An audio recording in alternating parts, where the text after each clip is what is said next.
Hello everyone and welcome back to FPL Fast Track. My name is Jamal and today I am going to go through my final thoughts for my team selection for Game Week 8. Let's get to it. So my team here consists of Sunderland defense. I've tripled up with Chelsea players. I have Minte, Gravenberch, Gabriel, Semenyo and Haaland, someone that most people already have. And Bowen is a very interesting player for this next game week. So I'll go through each team and why I chose these players. So if we look at Sunderland first, Sunderland have a home win record of 67%. And they are playing against Wolves, who have not won a game yet. Now, if we look at Sunderland's home record specifically, right, we can see out of the 3 games they've played, they've won twice and they drew once. So they haven't even lost a game at home. In terms of goals, they've scored 6 goals at home and they've only conceded 2 goals, which is an excellent defense. Now, bearing this in mind, they are playing against Wolves away. Now, if we look at Wolves' away record, Wolves hasn't won a game at all, firstly. And they have lost 2 games and they drew 1 game away. They've only conceded 3, so it's not too bad. But the key thing here is they've only scored 1 goal. They've scored 1 goal away. So this is a very good key insight because Wolves, who are struggling to score goals, is playing with a team who have an excellent home record and an excellent defense at home. So it's a clear indication to invest in Sunderland players, especially the defenders, right? So if I select, let's have a look at the Sunderland players and how they're playing. Now, we can see Sunderland, the best scoring players in terms of FPL points is Sunderland's defense. We've got Algerie with 35 points, so 39 points in total, 35 points for the past 6 games. And we've got Mukili as well, 27 points in total, right? The goalkeeper is doing an excellent job as well. Robin Roefs, he's got 41 points in total. So he's been excellent so far. Now, let's see who to pick between Algerie and Mukili, because you can triple up if you want to, but if you don't have if you have one or the other, you don't want to waste your transfers on getting the other person, isn't it? So let's search Mukili and let's compare them both. All right, okay. So Omar is slightly more expensive, 0.1 million more. Omar is in a better form than Mukili. He's got average minutes. Okay, why is Mukili's average minutes lower? Let's see why. Okay, so in game week 2, he didn't play at all, but since then, he's played every single minute of the game. He's got 90 minutes, so I'm not too worried about that. Omar as well, he's played every single minute, I can see there, for the past 6 weeks. In terms of average points, Omar's got better average points. Expected goals. Now, XG is showing Omar has better XG than Mukili. Goal involvement overall for per 90 minutes. We can also clearly see Omar has better XGI compared to Mukili, and that's the reason why I think I've gone for Algerie. Algerie and Rose are guaranteed points for Game Week 8. Keep note of that. Now, moving on to Chelsea. I've tripled up in Chelsea. Let's look at why I've tripled up. Chelsea are playing away to Nottingham Forest, right? If we look at the stats if we could quickly look at the stats in front of us, we can see that the records are actually very similar in terms of Nottingham Forest have won 33% of the home games. Chelsea have also only won 33% of the away games. In terms of scoring, this is quite significant. Uh, you can see Chelsea scored 4 goals in the past 3 games, whereas Nottingham Forest have scored only one. However, Chelsea has conceded more goals than Nottingham Forest as well. Now, the reason why I chose Chelsea is because if we look at Chelsea away, they've won a game, they drew a game, and they lost a game playing away. But what I like about Chelsea is they've scored 8 goals playing away, right? And they are playing a team, Nottingham Forest, they are playing Nottingham Forest at home, and Nottingham Forest have lost 2 games at home, and they've conceded 5 games, and on top of that, they're struggling to score goals as well. We can see they've only scored 3 goals in game week 1. And if I deselect the home overall record, we can see that in the past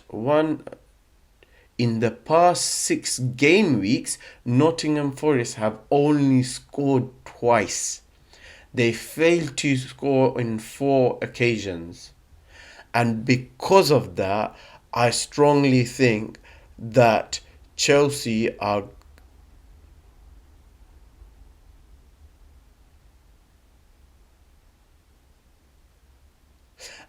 And because of that, I think Chelsea have an excellent chance of winning this game and at least scoring and most likely not conceding. So you can go for Chelsea, any Chelsea defenders. We can see Chalobah and Cucurella are the 2 top Chelsea defenders. He's got 27 points overall, but most recently in the last 6 games, he only got 19 points, right? Chalobah, on the other hand, he's got 35 points in total. He missed last game because he got a red card, and I didn't necessarily pick Chalobah on my team because I don't know how many minutes he's gonna get. So for this reason, I've gone for the second best option, Cucurella, and I'm hoping Chelsea are going to get a clean sheet. It's most likely Chelsea are going to get a clean sheet. And the reason why I've gone for Caicedo and Enzo have been the best Chelsea players so far, right? They're scoring goals, they're doing a lot of attacking returns, and we know they are the ones who will be in control of midfield, especially when they're playing against Nottingham Forest. Nottingham Forest haven't had any attacking returns. I can show you that. Let's look at attacking returns and let's look for Nottingham Forest. Look at that. There has only been 2 attacking returns in the past 6 game weeks, and it came from Hudson-Odoi in game week 2 and Ndoye in game week 2 as well.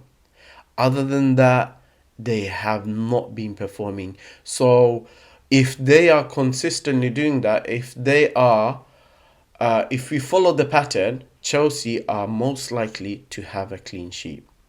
Now, if we look at Chelsea's record, we can see that Enzo and Caicedo, they have a lot more attacking returns. Enzo has 5 attacking returns only in the past 6 game weeks. You can see a lot of assists and goals coming in. Game week 2 and 3, he had double digit figures. And then we can see Caicedo, he had a double digit figure last game week, but he has 3 attacking returns as well. Now, if most people have João Pedro in their team, so definitely keep him on this game week. He is likely to score by the looks of it. He has excellent attacking return as well. 5 attacking returns in the past 6 game weeks. But he has been blanking for the past 3 game weeks. However, they are playing a team who are struggling to score, struggling to defend, so it is worth bringing him on. Now, let's compare Enzo and Caicedo, because one of the problems that a lot of us have is we have to decide who to pick. We have to decide who to pick out of the two, because we can't always.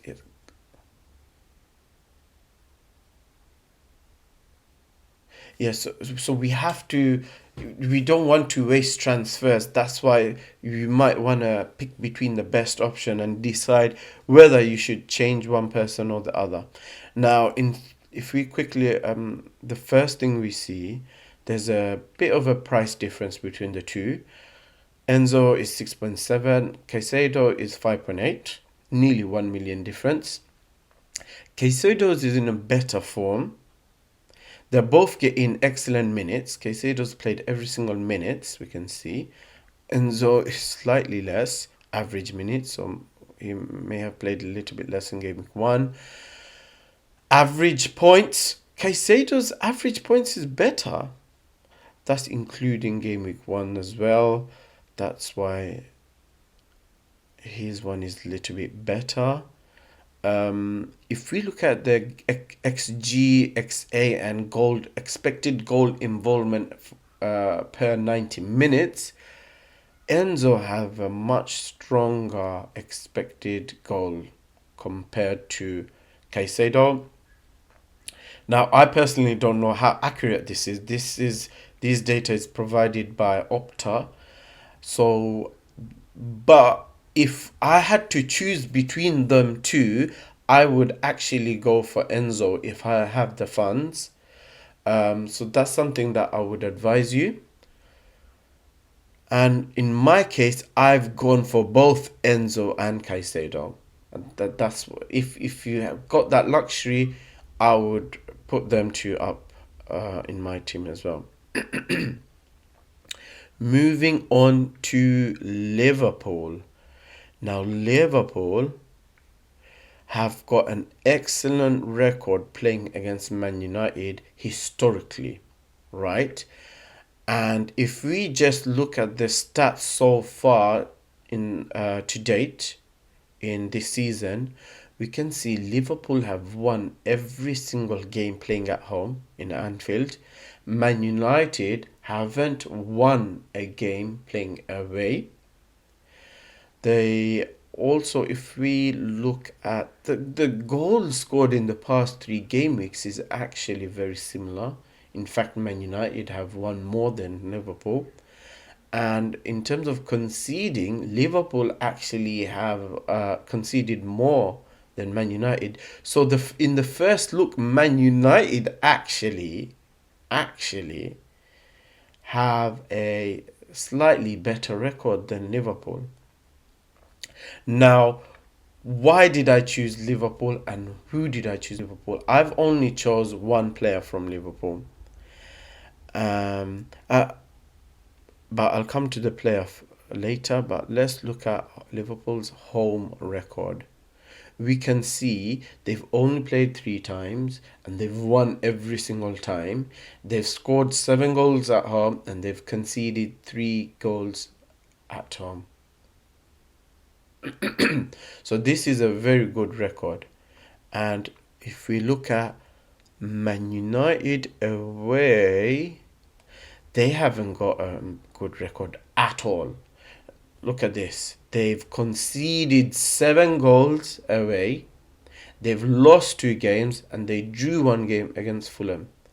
Now, if we assume Liverpool and Man City are similar level in terms of the fixture difficulty, we can assume the similar scoreline.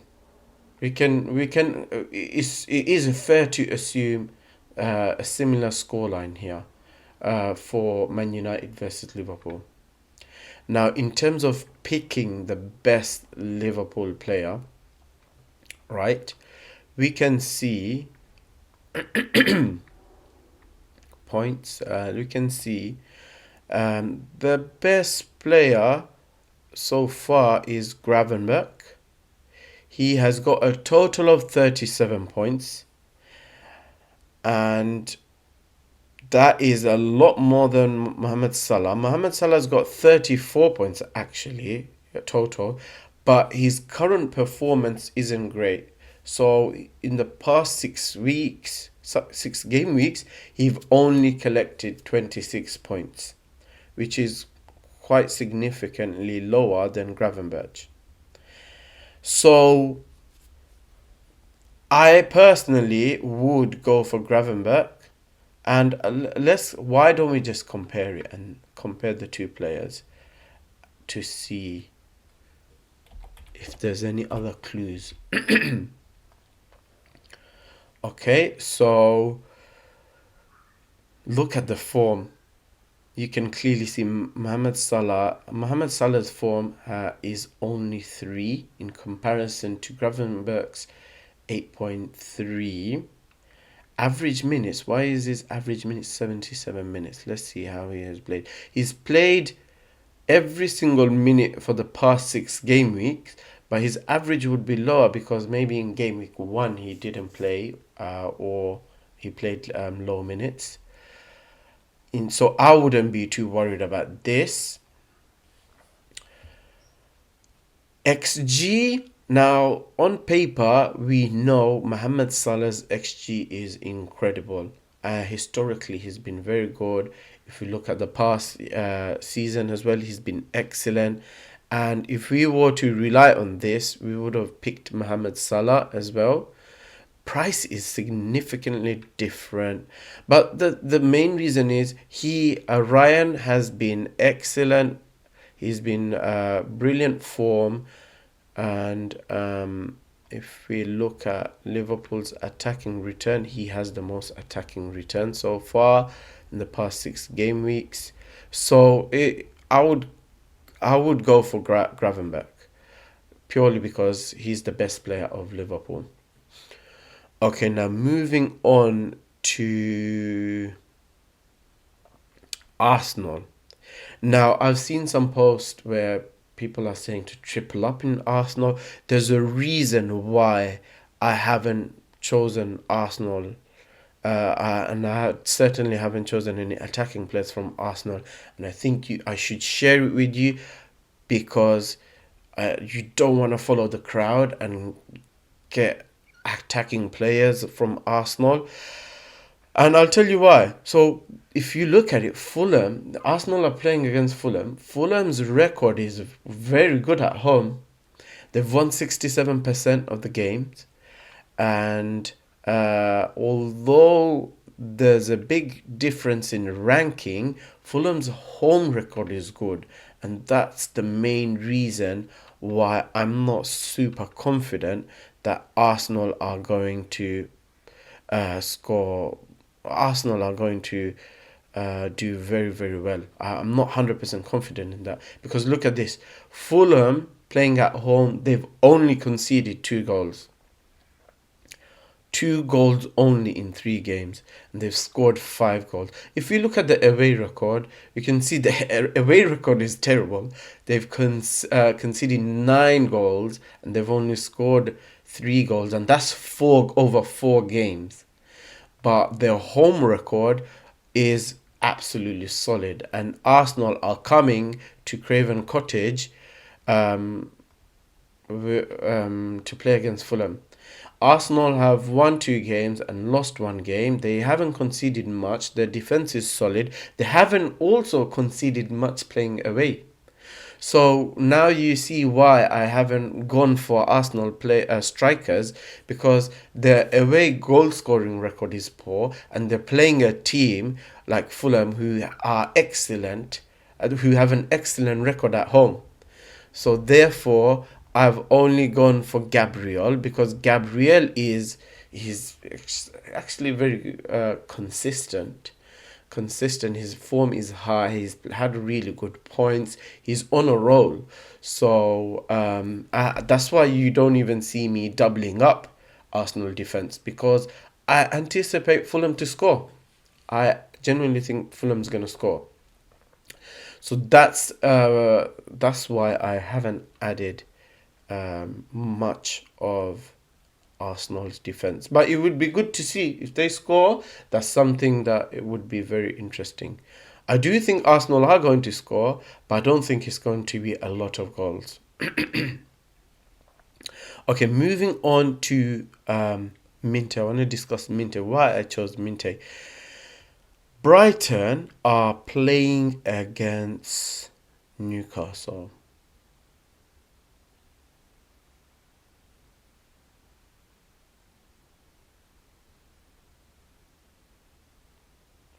Now, the very interesting fact, okay, you can see Brighton have only got a 33% win rate at home. Newcastle haven't won a game at all. Now, what I wanted to focus, I want to show you something that I found very interesting.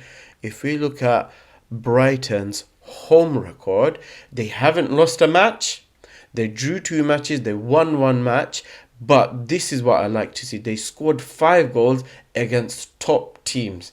They found the net against Man City. They found the net twice against Tottenham, and they Fulham are quite good as well. So they drew against Fulham, right?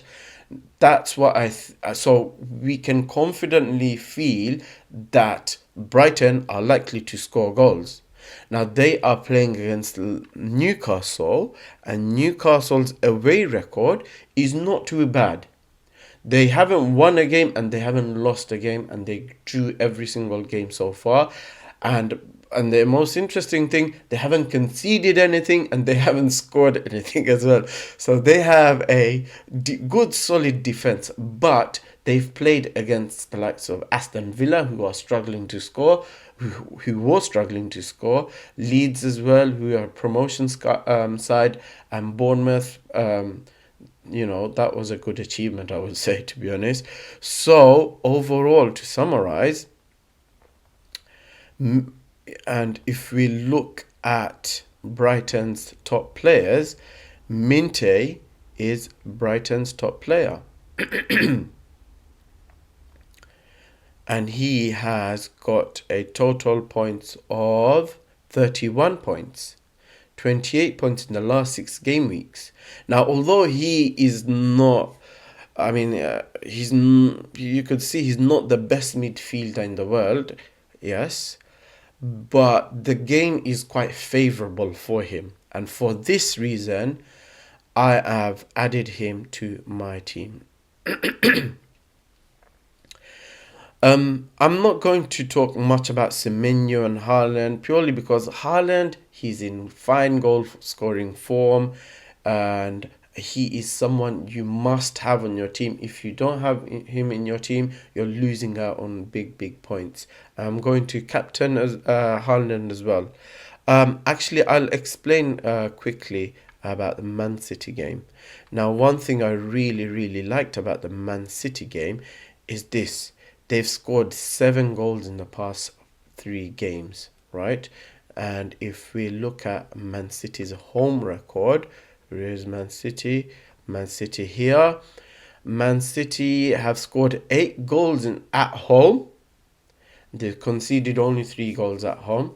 So they are very highly likely to score. They scored 5 goals against Burnley. They only struggled in game week 2 against Tottenham. That's when they had a leaky defense. But once Donnarumma came in, they've actually become very good.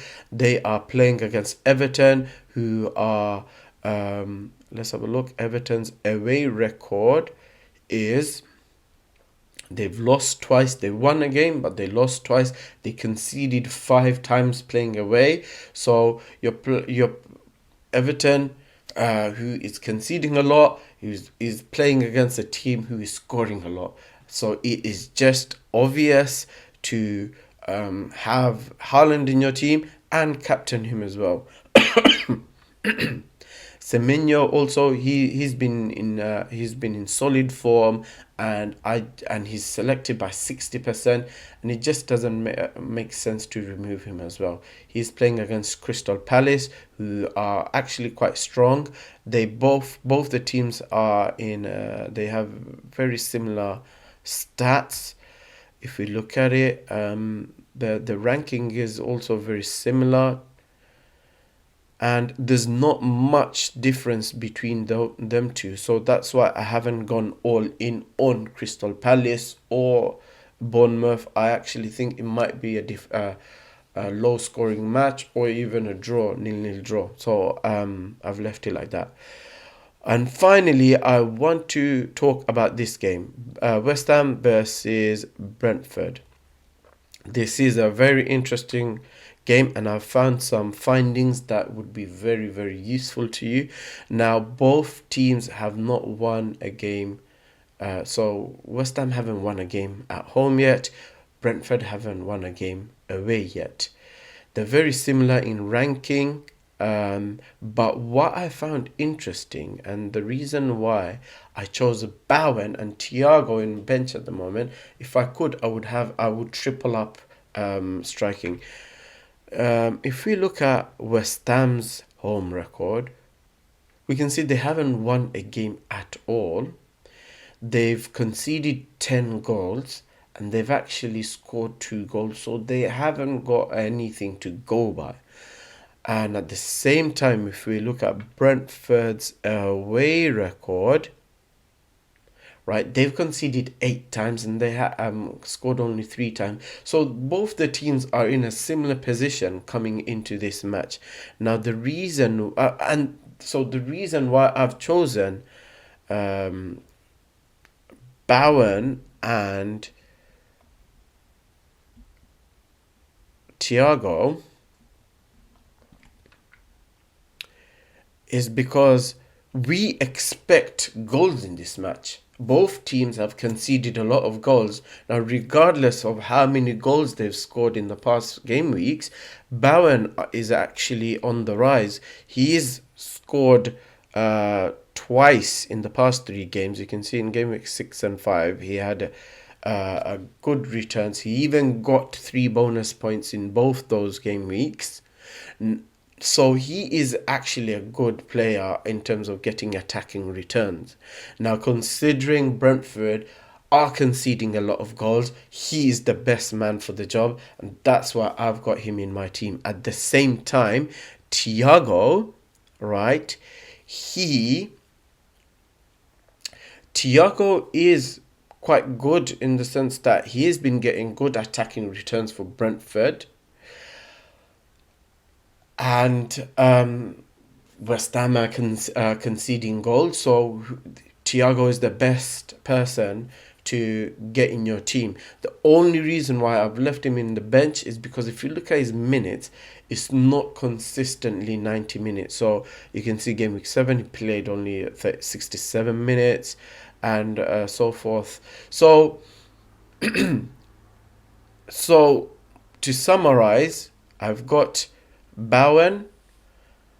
He's definitely a starter. I'm having him in my team, and